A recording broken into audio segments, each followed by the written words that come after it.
ओम नमो भगवते वासुदेवाय नमः। भगवान श्री विष्णु के तीसरे अवतार वराह अवतार से संबंधित कथा। अनंत भगवान ने प्रलय के जल में डूबी हुई पृथ्वी का उद्धार करने के लिए वराह शरीर धारण किया था।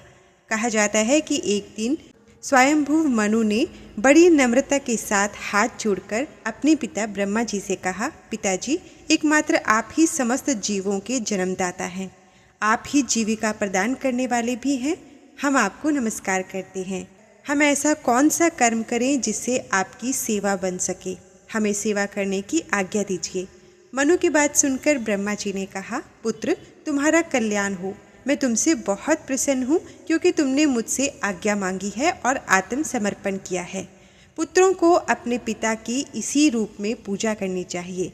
उन्हें अपने पिता की आज्ञा का आदरपूर्वक पालन करना चाहिए।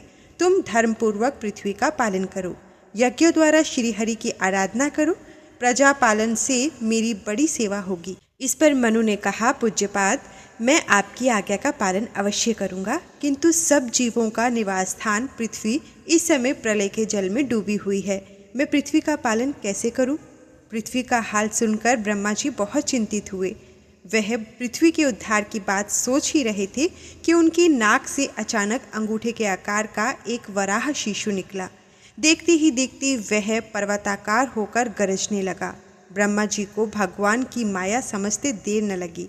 भगवान की घुरघुराहट सुनकर वे उनकी स्तुति करने लगे। ब्रह्मा जी की स्तुति से वराह भगवान प्रसन्न हुए। वे जगत कल्याण के लिए जल में घुस गए। थोड़ी देर बाद वे जल से डूबी हुई पृथ्वी को अपनी दाढ़ों पर लेकर रसातल से ऊपर आए। उनके मार्ग में विघ्न डालने के लिए महापराक्रमी हिरण्याक्ष ने जल के भीतर ही उन पर गदा से आक्रमण किया। इससे उनका क्रोध चक्र के समान तीक्ष्ण हो गया। उन्होंने उसे लीला से ही इस प्रकार मार डाला जैसे सिंह हाथी को मार डालता है। जल से बाहर निकलते हुए भगवान को देखकर ब्रह्मा आदि देवता हाथ जोड़कर उनकी स्तुति करने लगे।